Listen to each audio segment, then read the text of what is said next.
but we would go back to the hotel and like I was the only one eating good. I was the only one eating good. Like him and my mom would eat like sandwiches or sopa or whatever it was just for me to play and me be happy. Hi, Crayolas! Welcome back to our channel. It's not our channel, mija. It's Let's Talk with the Lonatwins. Welcome back to Let's Talk with the Lonatwins with your hosts, Brenda Lona and Cassandra Lona, obviously. And if you guys already read from today's thumbnail title, well, ya vieron, ¿verdad? Obviamente, you guys saw the picture already. We have a really special guest. We're super excited because we never see her. So now we're like, you know what? Let's hang. Well, basically, this is kind of like a hangout because we're gonna be gossiping as But today we have Alyssa! Thank you for having me. I'm so excited. Me too. I'm excited, nervous. But I feel like, I don't know, I feel comfortable with you girls. I could be myself. And you know what's crazy? Is that I'm very reserved. Like I've told you guys. Actually, no one knows how I actually am. So the reason why I'm nervous is because like this is the first time I'm like talking about myself or like letting people know about myself because I don't do that. Well, thank you for being here and getting to talk with us. Honestly, it means our absolute world to us because it is hard talking, opening up about yourself because I know it gets like, you feel like, oh my God, people are going to feel some type of way or they're gonna look at me a certain type of way, but no, like thank you for being here though. No, thank you for having me. We would love to know who you are, where'd you come from, and how was your childhood like? I'm just a girl. No, I'm just kidding. Well, I'm Alyssa, but a lot of people know me as Gorda. I don't know if you guys knew that. Did you guys know that? Yeah, but you're not even. Wait, actually, I do remember them. Everyone around her always calls her Gorda. I don't know why, and I'm like, but she's not Gorda. Like Gorda also.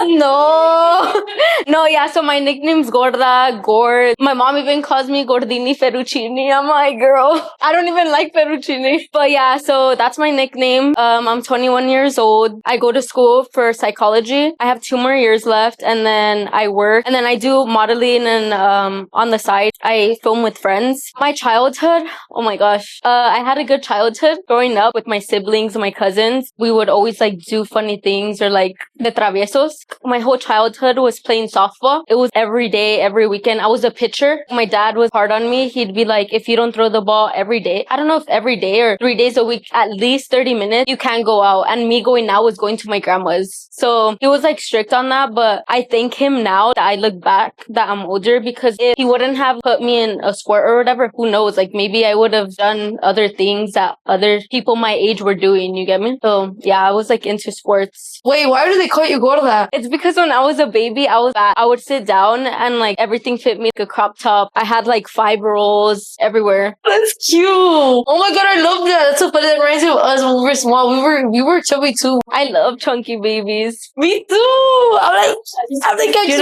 You started playing softball at what age did you start playing? I started playing when I was 6. Oh my God. I was gonna say 6 or 7, but like, yeah, like at 6 or 7. 6 or 7 years old. I started playing. Are you still playing? No. Well, that's the thing. So in high school, I did softball and volleyball. I also did track, but I started working when I was 17. So I was still in high school. I would go to school, have softball or track practice, and after that, still go to work. So then when I graduated, my dad didn't want me. Obviously, he knew I had potential to play, but he said, no, you started working, like you have to pay for your bills because I got a car and like all of that. Even though they helped me, but he wanted me to be responsible and pay for my things. So my mom has always been a stay-at-home mom. She only worked 5 years her whole life. And my mom, for me to play sports in college, she was like, I'll go back to work and I'll pay your bills for you to play. But I really thought about it. I was like, do I really want my mom to go back to work when she's never really worked just for me to play a sport when in reality, yeah, I'm going to enjoy it, but I'm not going to make it pro. I was like, let's be real. But so that's why I didn't play in college. And then after a year passed, I don't know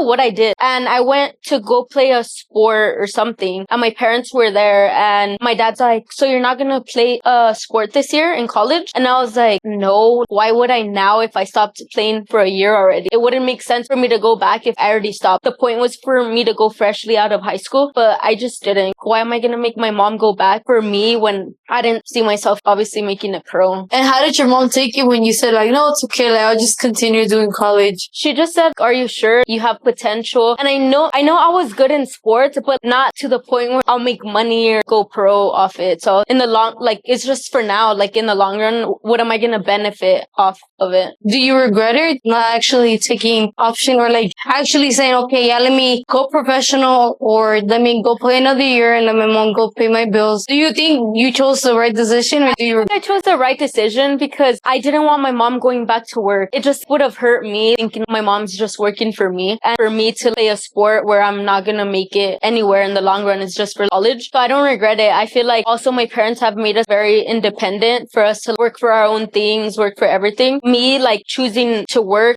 instead of my mom, I think it was better because that way I don't rely on my parents. Oh, mom, dad, can you give me this? Can you give me that? Instead, I just get everything on my own without having to tell them, can you give me this? And what made you want to start working at a young age? Was it you or your parents were like, you know, you can just get a job right now? I started working because obviously my parents have always gave us everything, literally everything. They've never said no to anything. But me quería dar mis lujos de yo misma. If I wanted this, I didn't have to ask. I could just get it myself. So I feel like it came down to that. Oh, I wanted a new phone. I wanted a new phone. Obviously my dad, if I have a phone that's working, he's not going to say, oh, I'm going to get you a new phone. So when I was 17, I got my own new phone too. I got my car too.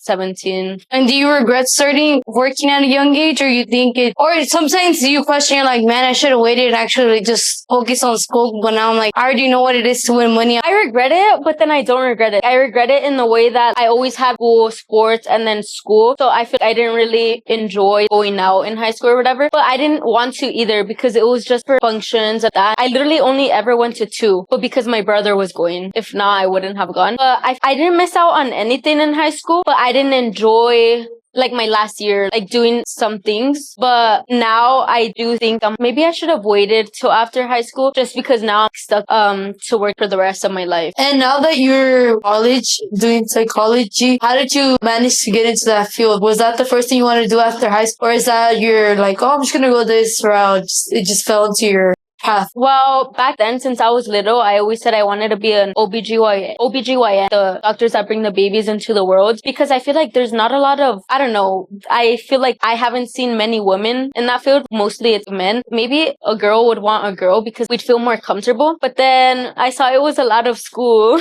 I was like, no, that's not for me then. And the psychology thing came later. I've always thought detectives and all of that was interesting, but I chose psychology because 2 of my cousins, it was my freshman year, I think, of high school. 2 of my cousins in Mexico got kidnapped over there, and it was 2 girls. And that's what changed my perspective to psychology, because there's a lot of people that go through trauma, kidnapped or sexual assault, things like that, that I would want to be there for them, even though it'd be hard for me to listen to because I'm a girl. I know it'd be hard, but if it's me helping them, just in general, I just want to help people. That's what brought me into psychology, wanting to help others. I love that. It's crazy what a person can go through without you realizing it, because you had mentioned earlier off camera that growing up you had something you were struggling with and that not a lot of people know about you. You having blisters in your stomach. Can you explain a little bit more about it? I was 7 and it started with really bad stomach pain, and I went to the hospital 6 times in 1 month. And like within those 6 times I went to the hospital that month, I obviously had doctor visits too, and it would hurt me so bad that I would tell my mom at this point I just want to die. It would hurt my mom. She would cry because she'd see me in so much pain and she couldn't help. Literally nothing would help me. I had took so many medicines. I feel like they were just experimenting with me with all these medicines that they even started saying it was psychological. They brought a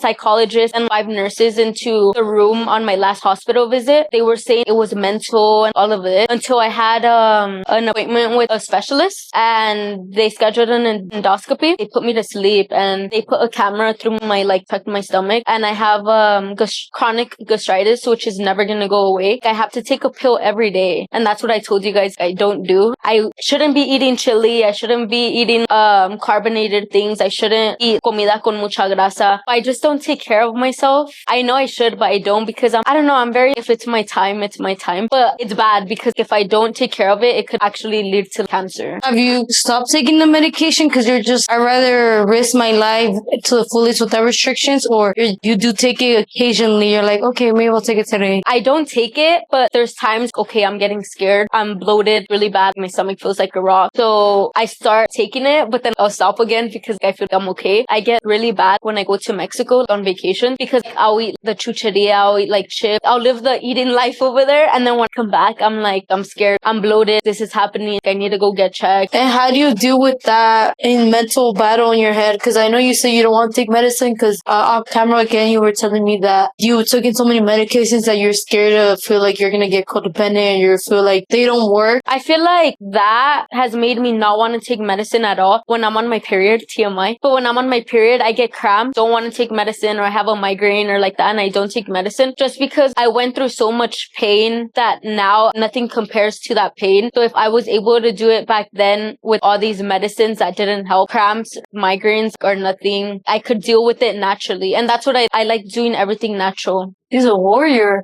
How do you deal with that? The pain, the holding everything in. You're just like, I'll figure it out, I'll manage. I know when I'm in pain, I act like I'm tough skin and I'm like, I'll manage. I know I'm in so much pain, but I know what you mean in the aspect where you're like, I don't want to take medication. I don't want to rely on it. And when they did give me medication, I did take it and I feel like I was just taking it for no reason because it didn't do anything to me. How do you deal with it, like mentally? Then, well, I would take the medicine I had to for my stomach, but honestly, I just wanted to take, at that point, I would take anything just to, hopefully the pain would go away or like the swellingness for it to go away, and it wouldn't. Nothing helped me. Maybe like 2 times they injected me morphina, which is like very strong. It helped me. It just helped in the moment, but the next day the pain was back and I started to take care of what I was eating. I wouldn't eat chips. I had to like eat good, but it's just weird how I even got that lo que me pasó. I wouldn't even eat chips like that. I wouldn't even eat bad. 1 bag of chips would last me 2 weeks. My siblings se acababan la bolsa de ellos y le seguían con la mía. We were so confused on how that even happened with me because I wouldn't even eat bad. And how did your parents take it when they found out that you were sick and you were having these pains in your stomach? Well, my mom and dad, they would stress seeing me cry in a ball, just going through all the pain. They couldn't help. My dad would bring medicine and it was so disgusting for me to take, and they would tell me, Mija, just take it. It's gonna help you. It was so disgusting and it wouldn't even help me. But they also thought that it was from a susto, because you know how Mexican or Hispanics say like, cuando tienes un susto, your stomach hurts, you can't poop, things like that. So they thought it was because of that, because 3 months before, like this is the most traumatic thing that has happened to me. My stomach thing. 3 months prior to that, it was because we went to Mexico and it was my idea. You know how like in Mexico you could ride in the back of the trucks? Well, I told my cousins, oh, let's go buy water balloons and throw it at people while we drive. And we all got in the back of the truck and it was like literally, I think the first people or the second people que le tirábamos balloons. And I was so tiny. I got the biggest one and we threw them, but at the same time I threw the water balloon at the people. My cousin stepped on the gas and I flew off the truck. I landed in the street and I don't know, it was such a weird feeling. I actually thought I was dying or something because I felt my whole body lifting towards the sky. Everything was spinning. I just felt my body going up. I just thought, this is it. And then the people we threw the water balloon literally ran to me all scared because no one noticed I flew off. And they were like, are you okay? Like, are you okay? And I couldn't move. And then they noticed I had fell off the truck when they were in the corner. So once we reached the they reached the corner, they all jumped off, ran to me. They were telling me, get up, but I couldn't even move. Family friend, and I think my primo picked me up and they told me, walk to the truck. They just wanted to make sure I was fine, but I couldn't. They got me up, like they picked me up and they told me walk. I took 2 steps and me fui para lado. So they carried me to the truck. The weird thing is I didn't cry. And they're like, okay, we have to tell your mom. And I was like, no, I'm okay. Don't tell her. They just wanted to make sure I was okay because I did hit my head. My whole back was bleeding. And we got to the house and they're like, okay, we're gonna tell your mom. And I was like, no. And my dad didn't go on that trip. It was just my mom and my siblings. And we go in and we tell my mom, and then like they took me to the doctors over there. The first thing they did was check my skull, your cráneo, which is your skull. Like it cracked, you'll die eventually. Te sangra la cabeza por adentro. So the doctor checked me and he said it was a miracle that my skull wasn't cracked or anything. And the doctor couldn't even believe that I was fine. That's what they thought was the problem of my stomach. They thought it was from that susto. I would get people to massage my stomach because it was a susto, and they thought it was from that, but it was actually like my gastritis. You had mentioned off camera that you felt like you have a closer connection to your grandpa because he had passed away to a similar situation to yours. So the thing of the truck, me falling, it happened in August. We were over there for 3 weeks, and it's so weird because I didn't grow up with my grandpa. Like, my grandpa was in Mexico. I only probably saw him 4 times in my life. I had such a connection with him. Those 3 weeks we were over there, out of all my siblings, I was the only one who would, because he would sing over there, that would actually sit down, listen to him sing. He would come every night and he would sing. All the neighbors would come out and like listen to him sing. And those 3 weeks we bonded. Those 3 months later is when I think my stomach problem was starting. I think it was starting, or it was around that time. They said it was a miracle that I had lived because I had hit my head. And he actually passed away. It was like an escalera, and like he was on the second step. Yeah, the second step. He fell back. He hit his head, and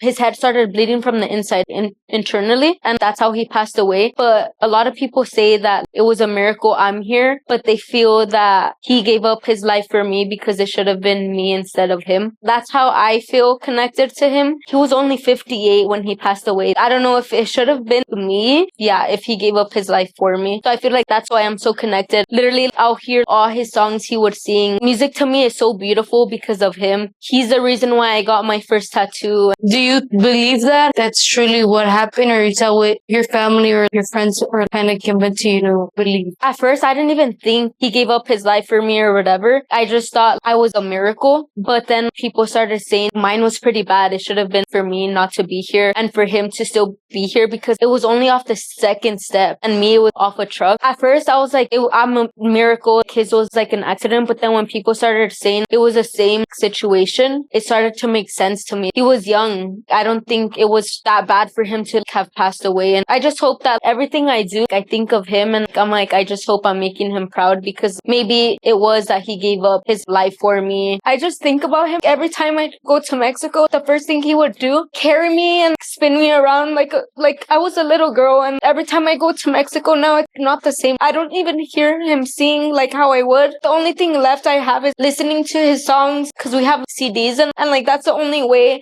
Every time I'm sad, that's how I cope with it. It's me listening to his voice. Now when we go to Mexico, all I see is his tumba, his grave. And even on the grave, it says, tu voz, something about his voice, like, tu voz callará, pero siempre la escucharé, or something like that. I know he's not here and he can't sing anymore. He's not here, but at least I still have his CDs to listen to him. And I'm sure you are making him very proud. And I'm glad that there is music that he recorded that you can listen to find hope. It's crazy because my birthday is April 13 and his is 14. I was born at 11:57. So by 3 minutes, I would have been on his birthday. And that's why I also feel we're so close. And he always would tell me, oh, we're going to celebrate our birthday together. And we never did. So now every time it's my birthday, I always get his picture. I make sure at midnight, I'll go put him a beer with his picture because he should have still been here. And yeah, and I find it so sweet because every time I go to Mexico around my birthday, his family, my tia, his wife will throw me surprise birthdays and that. And it's so nice because I feel like they treat us so well. You know how, oh, that's your like step, that's not your family. Or with them, they're just so nice that we don't even see the difference. You get me? Just treat me as theirs. And like, they just always celebrate me because they know he always wanted to celebrate with me too. So your family has been all united your whole life? You never had any experiences where you guys had issues or they didn't support what you do or? No, I feel like my family has always been very supportive. Even last year, I told my dad something. I'm like, I don't want to say it, but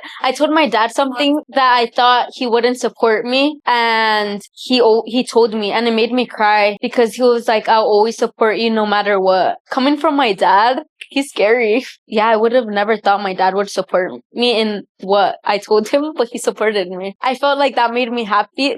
He supported me then, but then like maybe like a month ago, I told him something about that. He got really mad and I was like, damn, I feel like the other thing was worse. And like, but yeah, my family has always been very supportive. Going back a little bit, you said that your grandpa is your real grandpa and then your grandma is your step grandma? Okay, so it was my tata and it's my grandma and his wife. But my grandpa was with both of them basically at the same time. Yeah, I'm like, so he had my mom, I think, and then he had my uncle at the same time, I think. But my mom's a little bit older. So like at the same time. And then he had one with my grandma. And at the same time, he got his wife pregnant. And then they had another one. And then my grandma, like after the second one, she was like, okay, he's not changing or something. I don't know, to be honest. But my grandma lo dejó, and my grandma like found someone and had my uncle. My grandpa he would come over here. He would go back, and like my grandpa never. He was kind of like going back and forth. Yeah, he was going back and forth, and then But did your your grandma and then your they both knew, but my grandpa would tell her or whatever, I'm not with her. I think, to be honest, I've never really asked, but I think my grandpa would tell them like, oh, I'm not with her no more. They would, and then like se encontraban en la calle, and I think they would fight, but I'm not sure because I've never really wanted to ask. Well, they did know about each other, but like my grandpa would say like, oh, I'm not with her, but then like he was, or like that. Changing topics a little bit, I do want to know, because everyone I'm pretty sure know who you are. How did you get into doing social media with Felipe? Oh my God, it's so crazy. Like, I still feel like not even true or whatever. It started, me and my sister went to a Junior H concert and it was backstage. And it's so crazy because Felipe was right there too. I think he had a bottle. He like started offering shots and I think we took a shot together.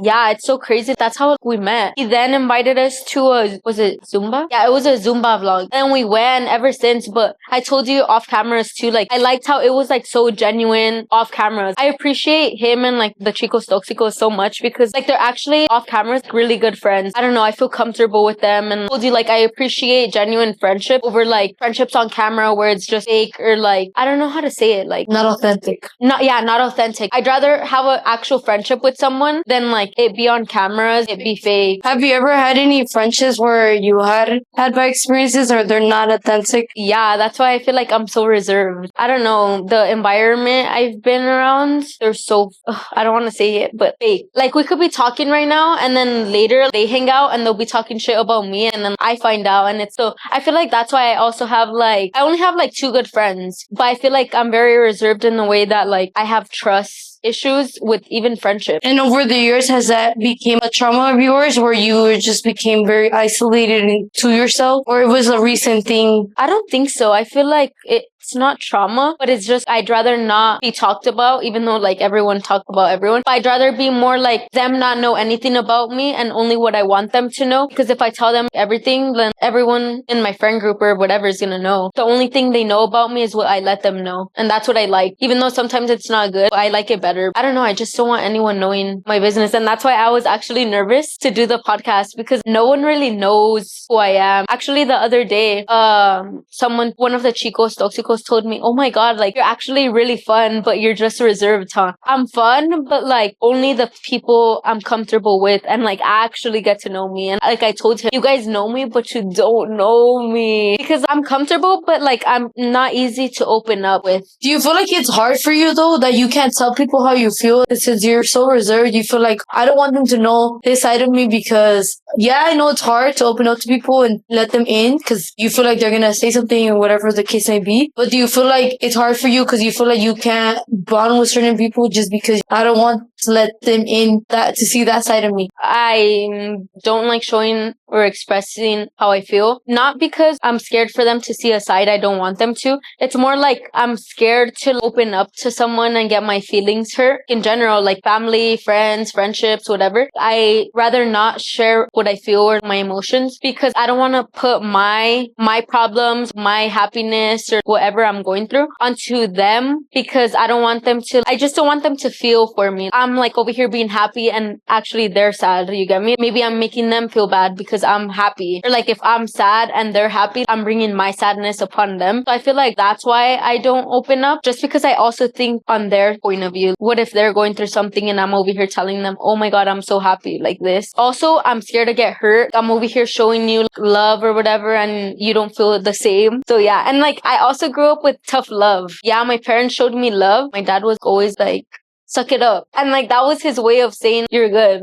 Do you think with how your parents raised you made you the person you are? Like, you're thankful for them saying, you know what, yeah, I can suck it up, but like, I got this? Or do you prefer them to be like, oh, it's okay, me, like, it'll get better? I'm actually very grateful for the way my parents raised me because like they've made me independent. They've showed me that I don't need a man. And I love that they raised me like that. Like, I don't need a man. I should be able to take care of my own self. I should always put me first and not let anyone control me. I appreciate the way they raised me to be independent. But what I don't like, it's a good thing and a bad thing because they raised me old school, which is now this generation is so bad. I sometimes even tell them, you guys are old school. Like, this isn't how this generation is. But I appreciate it because like there's not a lot of people that are raised like that. And I feel like that's why I get along with you girls because I think, Brenda, you told me off cameras that like your parents are old school too. And I love that. I feel like that's why we're so bonded. Yeah, and I feel like there's not a lot of people that are raised that way. I do want to know how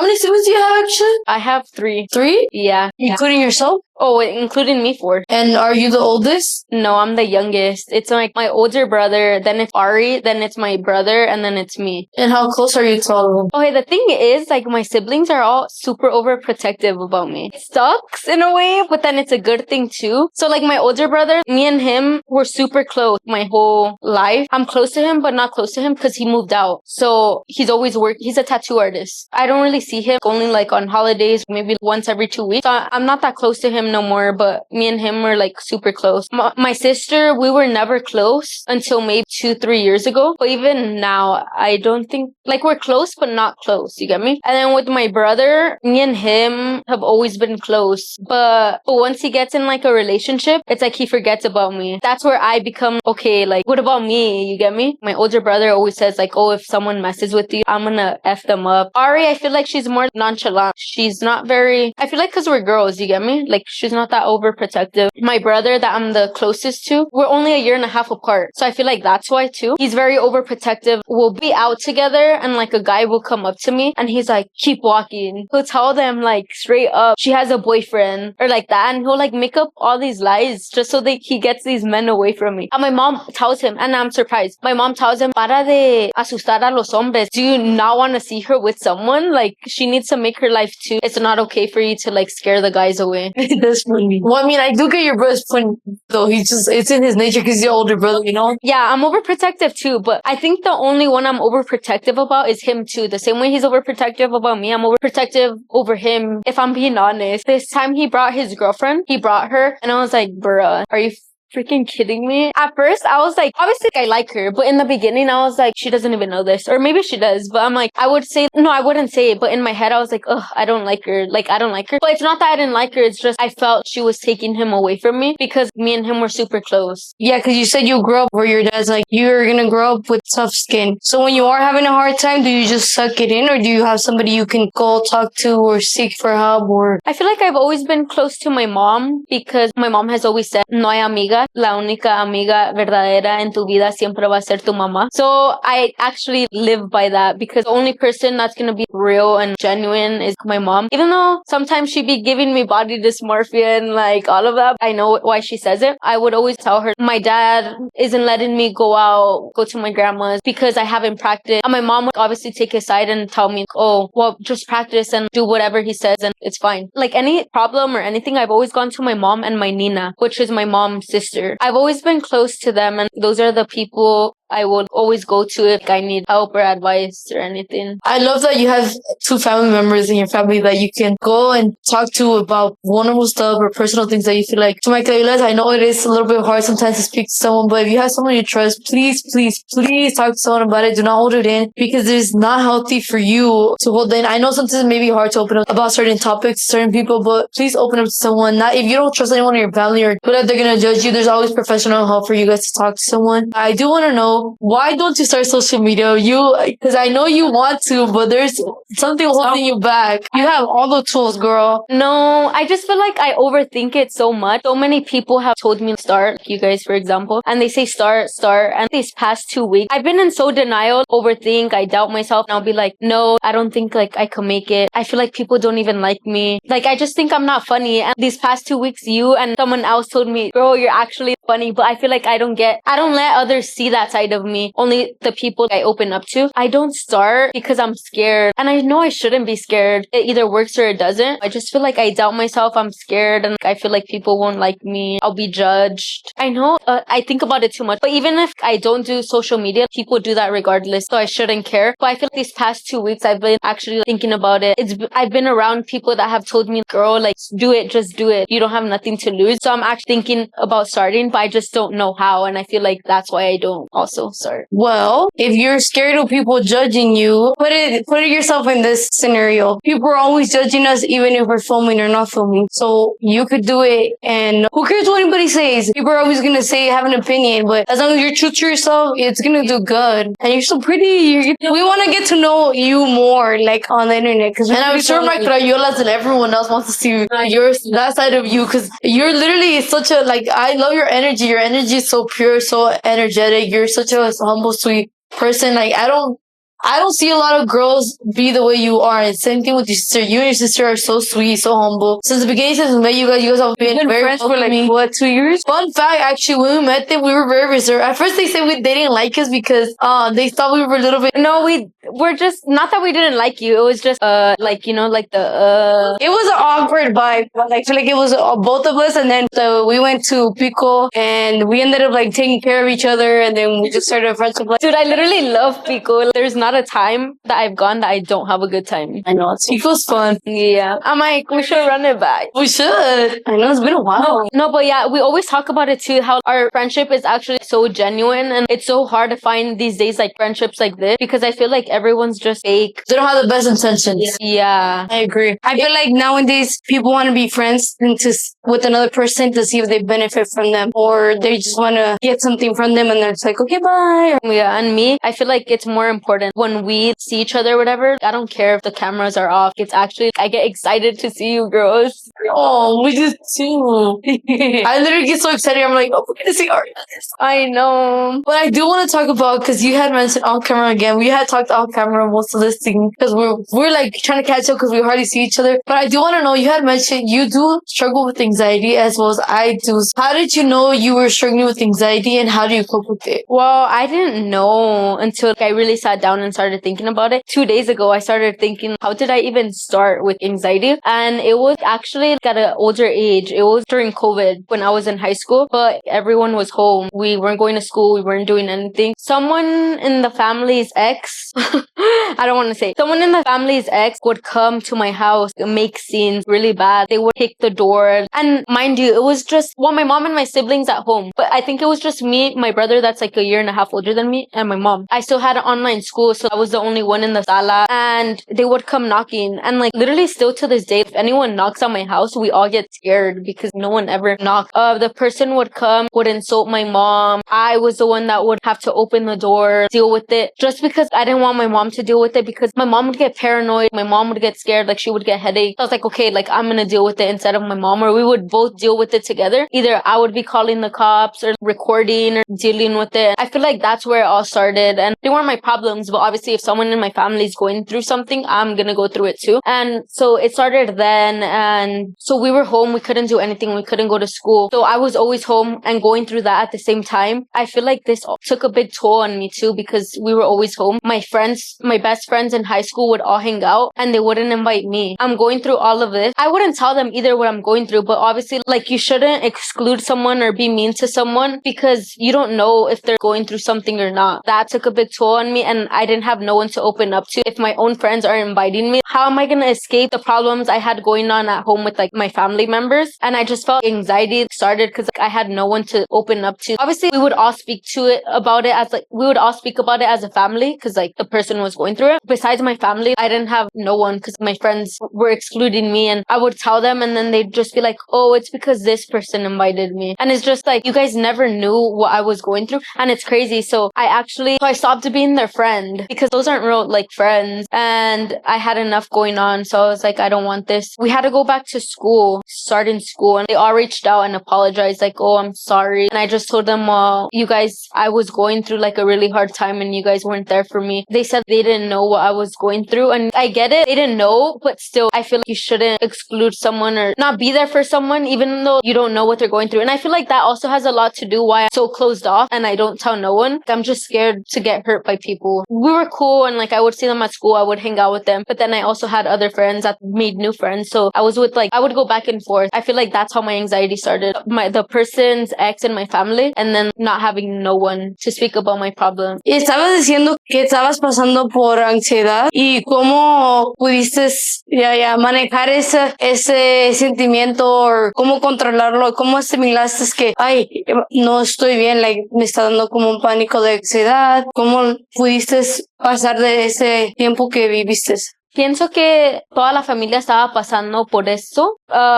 Siento que no estaba pasando por eso sola. Sí, sin amistades, sin nadie que sepa. Pero mi familia estaba ahí. We were all like there for each other. So, yo siempre hablaba con mi mamá de eso. Or, I feel this or this. And my mom would like tell me, oh, it's okay. Don't worry. And like that. But I feel like, I don't know. I feel like my mom has always been there for me. And I feel like we were all going through it. So, no estaba sola en ese momento. As long as you speak about it to someone, and in that case I wasn't alone because like my whole family was going through it. Y ahora que estás hablando de ansiedad, ¿tú sientes que todavía tienes ansiedad o ya piensas que ya se te ha bajado mucho desde que pasó ese o ya lo puedes controlar más? It was hard, but I feel like estaba difícil because it was during COVID. Literally, like, no podíamos hacer nada. But siento que como pasó el tiempo, aprendí a controlarlo más. Okay, like, I just need to distract myself, do something. Now I'm, like, actually good at controlling it. So, thank God. ¿Y qué haces para poder controlarlo? Like, dices, ¿estamos bien? ¿O lo escribes? ¿O sales con tus amigos? I'll probably think about it and be like, okay, it's my anxiety. And I'll take deep breaths and then I'll be like, okay, I'm gonna go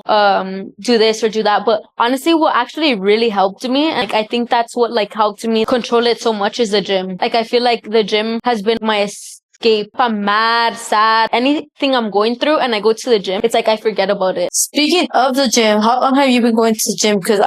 Well, can I be honest? Okay, so after high school, because I did softball my whole life, I was like, okay, like, I don't have softball no more. I don't have volleyball. I don't have sports no more. And I was like, what the hell am I gonna do? You know, I've always done sports. I was like, I don't know what to do with my free time. So then I started going to the gym and I was like, this doesn't feel the same. I didn't like it in the beginning, like the first 5 months. It doesn't feel the same. It doesn't give me the adrenaline that the other sports would give me. Then I started going and then like I got used to it. And then I would go at 5 a.m. every day. After high school, I would go to the gym at 5 to 7, then go home, shower, go to school. And then after that, go to work or whatever I had to do. I did that for like a year and a half or two. And then this past year, I've slacked it. I'm so inconsistent. I'll go 1 week and I'll do good. And then I won't go for 2 weeks, just like that. Or I'll go 2 days of the week. But, I've actually been 2 weeks consistent.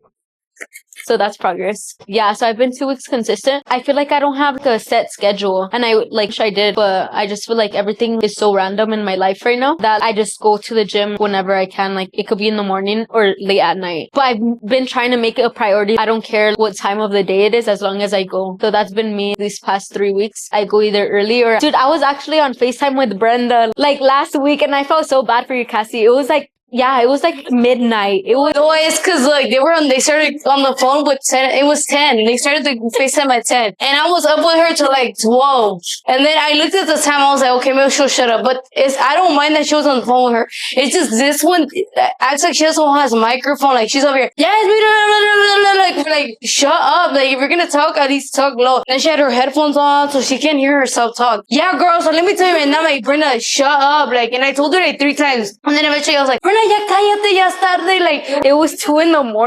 Yeah? Yeah, that's why she was like... Because I was letting it pass. Go to sleep or... But I didn't mind you talking to her. It's just, this girl doesn't know how to talk low. I felt so bad. Microphone. Wait, we were talking for that long? Yeah, we were talking for a long time. Damn. Yeah, but like, Dude, it's 'cause we were laughing like for like 10 minutes straight. And look, and I was like, what are you guys laughing about? And she's like, I'll tell you right now. And then the time go, I'm like, whatever, I'll just ask you later. Dude, I literally gymmed with no music. It was just me and Brenda. She was yappy. We were yappy the whole time. We were just like looking. You don't get scared to going that late? Well, I actually don't go that late. It was just that time. But you know why I went? Because my parents weren't home.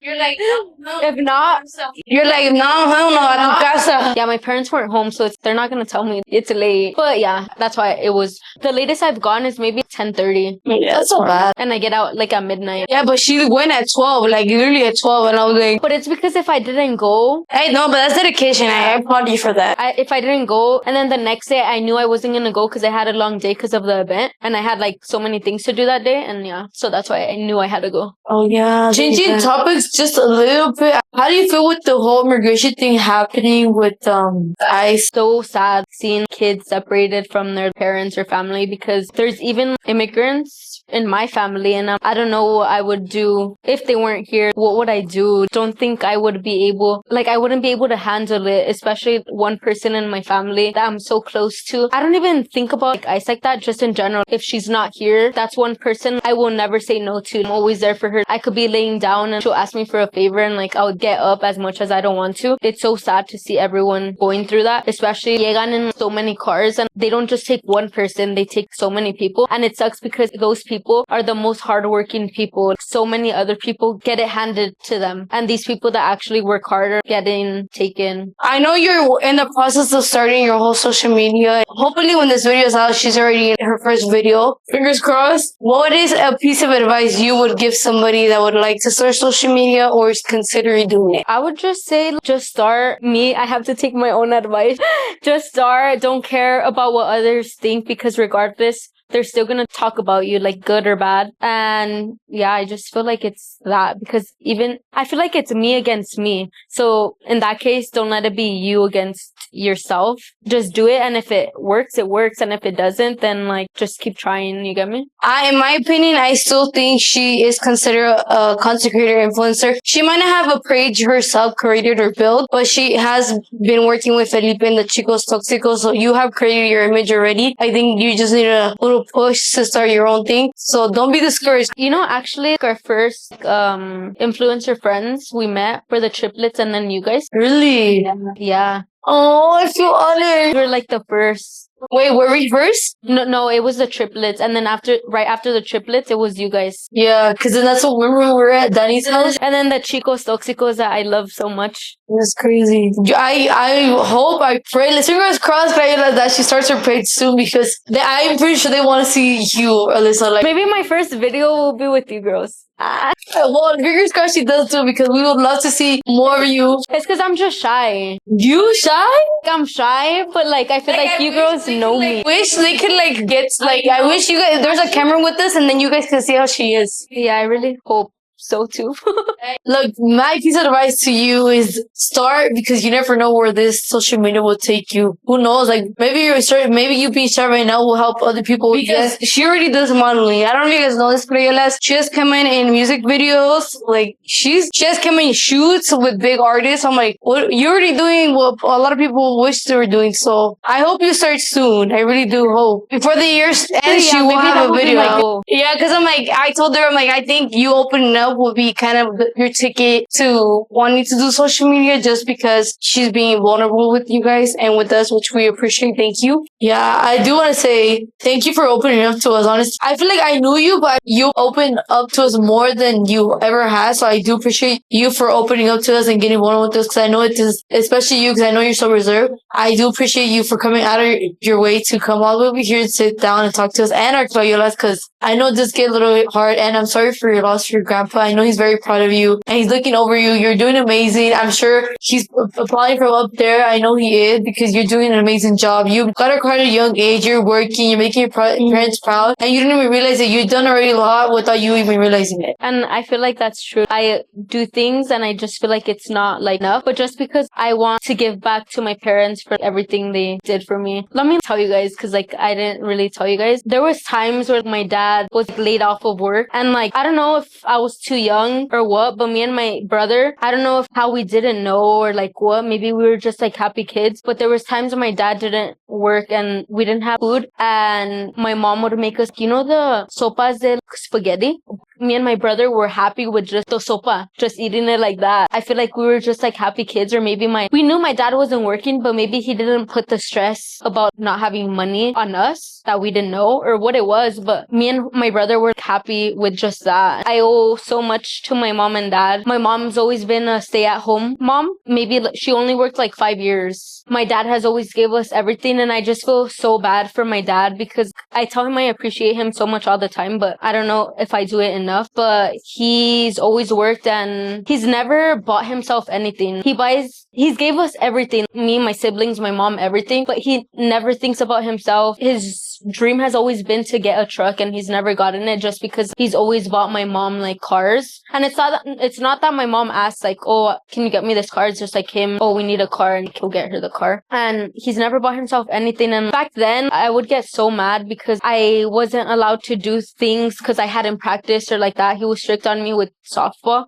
Now that I'm older and like mature, I appreciate it, and I look back and I'm damn, I wish I would have taken him more serious about softball, and like he was giving me something he didn't have. During softball, we would travel a lot because I did travel ball, and there was one time I had to go to Reno for a week. I don't think he was working, but he literally took a loan out just for us to go, and he took out a loan just for me to play, make me so happy. And I didn't realize that then. I was probably being a brat saying like, oh, I have to play or like this. But now I'm like, he really did that just for me to play. There was times like he didn't have money, and like after my game, he would be like, oh, I'm gonna buy you food. But we would go back to the hotel, and like I was the only one eating good. Like him and my mom would eat like sandwiches or sopa or whatever it was just for me to play and me be happy. But I wouldn't see it then. Now I see it, and I feel I owe them everything. I owe them so much. Yeah, I say I haven't even started like social media, but I say like if I make it, it's for them because they've done so much. My dad has never said no.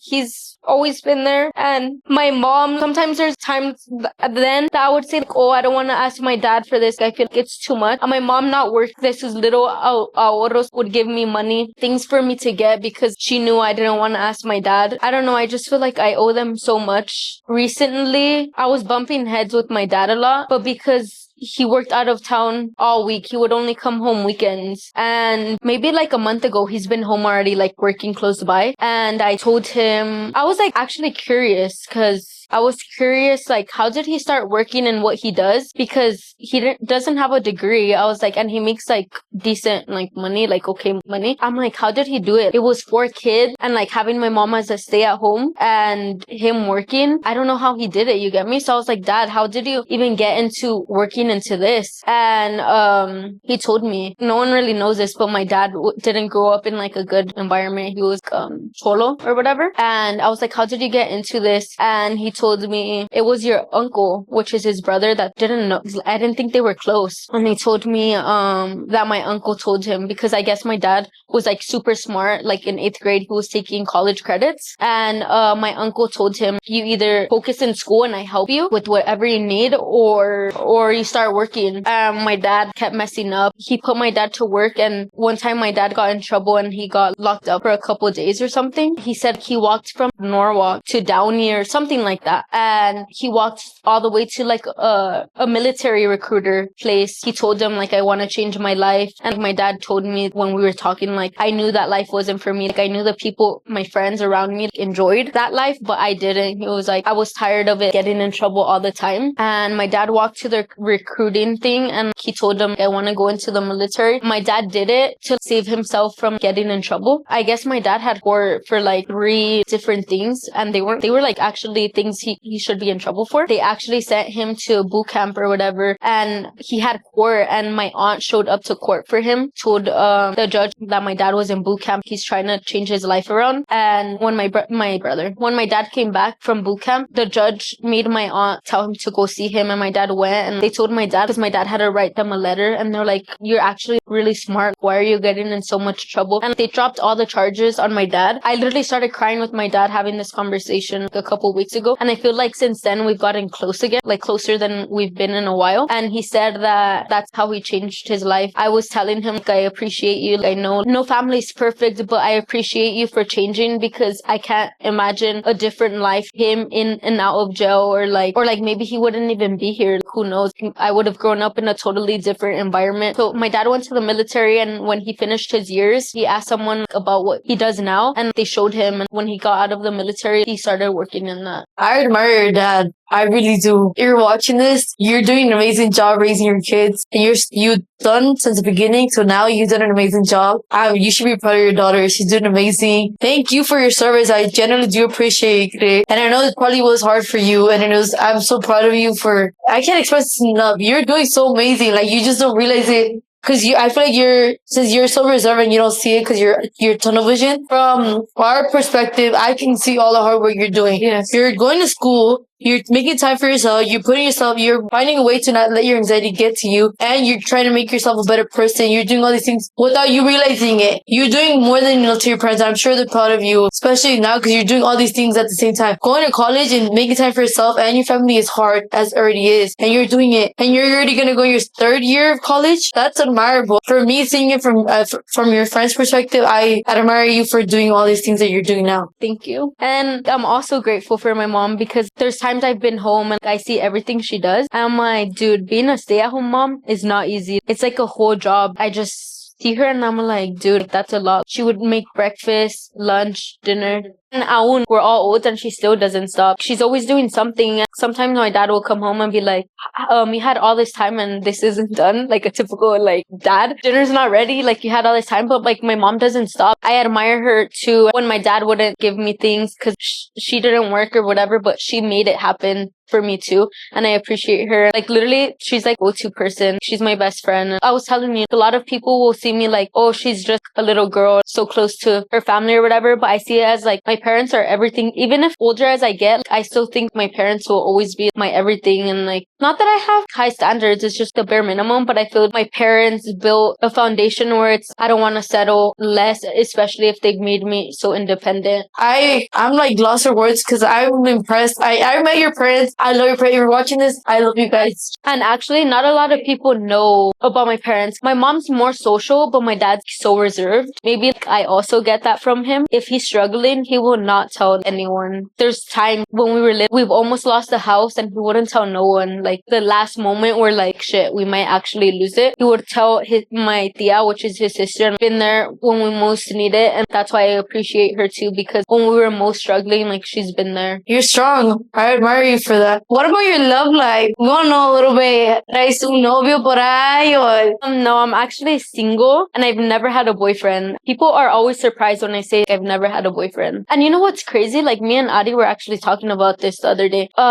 We go out, guys actually don't go up to us. They find you intimidating. That's what we were saying. Is it like, not like that, but we know we're not bad looking. And we're like, it's probably because we're intimidating. I think it's because you guys are so, like, the way you guys carry yourself, you're so confident. And obviously, I'm not a guy, right? But like, you just look so much confident. You have aura around you guys. You know what I mean? I don't know explain to you. Like, you know your standards. Like, you're not gonna settle for less. So I feel like the guys get intimidated because they can, like, you can tell you guys are very independent, very confident, very driven. Maybe that's why. And I hope you guys know, like, I realize, like, her and Ari are very independent queens, as they should. And I feel like that's why guys are like, well, maybe. I feel like I'm just also scared to like open up a door and show love, because honestly, I'm not affectionate. I feel like it'll take a lot. Maybe with time, do that me.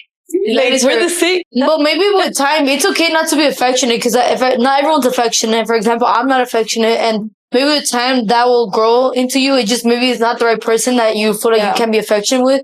But maybe with the right person, you will. But even with my own family, like, it's bad. I'm over here complaining. But then the other day, I was sleeping over and my Nina hugged me. And like, I started like, get off me. I just didn't want her hugging me. And she was like, you're making me feel bad. I was like, no, it's not like that. It's just, you're not used to it. It takes a lot for me to let someone give me affection. I feel like I've never gave anyone affection either. And that's okay though. That you don't have to beat yourself up for it. Like, not everyone, like I said. Like, I feel like it's gonna take a lot, but I'm eventually gonna get there. I feel like I've learned so much from my siblings' relationship. I just like learned from their experiences, and I'm like, I don't want this, I don't want that. And I feel like that's also, it's a good and bad thing because it's made me know what I want. It's made me know, I feel like my standards aren't even high. Like it's just a bare minimum. These guys like now in this generation can't even give me the bare minimum. I just feel like they just want to hit it and quit it. And I feel like that's not me. I just can't. I won't express my feelings, but once I'm tired, like I won't deal with it no more. I know my worth, I know my value, and if it's not seen by the person, I literally ask myself, what am I doing here? If I'm barely getting to know the person and it's like this, imagine later, like how it's gonna be. Like, do I really want this? And honestly, like right now, I'm at such peace in my life. If it's meant for me, it's meant for me. And if it's not, there's such better things out in this world that like the right guy or right time will come. Even though I always say, oh, like I've lost hope in love. I'm tired of waiting because I feel like I've been waiting like for the longest, like to find the right guy. And that's why I haven't dated anyone. I feel like it's good that I've waited because I wouldn't be putting myself first. Right now, I want to focus on myself and like, even though like I know I'm good, but like I want to be better. I love her. Well, you're doing amazing, girl. I promise you, you're doing way better than me. No, you're doing amazing too. Like you're doing so good. Like I can't even express enough how good you're doing. To finish it off, we would love to know what advice would you give to someone that's currently struggling with mental health or has struggled with mental health? Don't be silent about it. Even though you don't want to tell no one, it's better to let someone know. Maybe they'll give you advice or maybe it'll help you feel better. Or even if you don't want to talk to someone, find something that makes you happy. My dealing with it was going to the gym. Well, thank you. Well, Gayolas, that concludes the end of this episode. Thank you, Alyssa, for being with us again. Like always, thank you so much for sitting down and being vulnerable with us and opening up and telling us a little bit more about you that we didn't know. You know, we've been friends with her for such a long time. Just know that your parents are super proud of you, your grandpa's super proud of you, we're proud of you, you're doing an amazing job. And thank you. I literally love you girls. And I literally love our friendship. Like, I wish you guys lived close so we could always be together. You know, I'm just gonna move in her house. I know. And we're gonna be here every day because we're gonna be living with her now. Yeah. So where can my Crayolas find you? On TikTok and Instagram. And I think I'm gonna start a YouTube. Maybe just a page. And like, I don't know when I'll upload, but it is Alyssa22. Yes, we love it. And you know what's crazy? You know where the 2 comes from? My grandpa, he played soccer. And I think he played for Bimbo or whatever, like the Mexican brand or whatever. He was number 2 and I always got number 2 or 22, and I didn't know that until he passed, that his favorite number was 2, and I was, what the heck, that's like mine. And like I got another tattoo for him, which is 222. Actually, like I get all my tattoos meaningful. I only have 3, but I get them where you can't see them. So it's Deja que salga la luna, which is for my grandpa. It's a lyric from a song he would sing. And which is crazy, before he passed away, he was like, there's only one thing in this world we could both look at the same time, because we're over here and he was over there, is the moon. He's like, so from there, we're always gonna send each other hugs, look at it, send each other kisses and all of that. Then he passed away, and I feel like that's why the moon has like such a big significance for me. And I have that tattooed, Deja que salga la luna. Every time I see the moon, it's like, oh, he's like with me. The other tattoo I have is 222, which is my angel numbers, and like it was my favorite number, his favorite number. And I didn't even know. And then the third one is my grandma's finger. My dad doesn't even know I got this one. And my dad tells me like, get a whole sleeve. I'm like, no, thank you. But so it's my grandma's fingerprint and my great grandma. And it says like my dema, which is my grandma, and my nana from like my great grandma. And I have it too. My parents, this is like their first vacation alone. I always tell them like, you guys need to go. But they never do anything alone. Like, I don't know why. So it was their first vacation together. They went last week on a cruise from Sunday to Thursday. And dude, I kid you not. Yeah, I'll leave to my grandma's and I won't come home for a couple of days. It felt like so weird. And they didn't have service. So I couldn't even call or text. And like, I started thinking like, what would I do without my parents? And I literally cried one night. And my nephew saw me and he was like, why are you crying? And I was like, it's because like, they're not like here. Like, it just feels weird. And I started thinking, if they're not here, what would I do without them? And I love hearing your whole like story. This is Every time we sit down and interview somebody, like we get impacted by the story and we take it with us and we're just like, and like in our way back, because we come here to the studio, we drive back and we're talking about the whole story. You're like, damn, when she said this or when he said this, your story did make an impact on us, and we are grateful for our parents, but I feel like we don't say it enough to them. So just give us a friend a reminder to go say thank you to your parents. Why? I try to tell them once in a while, like, how grateful I am for them and I appreciate both my parents, because I'm like, I don't want to regret they're getting older. I want them to know, because once they're not here, it doesn't matter if I say, oh, I'm appreciative or I'm grateful for them, because they didn't know. So I feel like I always let them, I try to as much as I can, like maybe once in a while, but still, like, I let them know. And then like, it just sucks because they're getting older. Like my dad like comes home from work tired and his feet are swollen, or like they're not bruised, but they're purple. It's not bruising. I don't know if like, it's like because he's borderline diabetic or whatever. I see them, dude, like I just need to hurry up. I just want to be able to take over, help them. I just want them to enjoy, you get me? And I just feel bad because I just want it so bad. They don't have to worry anymore, like about anyone or anything. And then like my mom, like she's starting to like have high blood pressure and like that. I'm like I'm running out of time. I need to like take over for them. You're doing everything right. It's just a matter of time. Don't feel pressured to you saying you're running out of time. Also tiempo, Dios, God's timing. Just know you're doing amazing. Make sure you subscribe, Crayolas. If you guys did enjoy this podcast, please make sure to give it the biggest thumbs up and go follow Alyssa. But yeah, we love you guys, Crayolas. And we'll see you guys in the next one. Make sure you guys subscribe.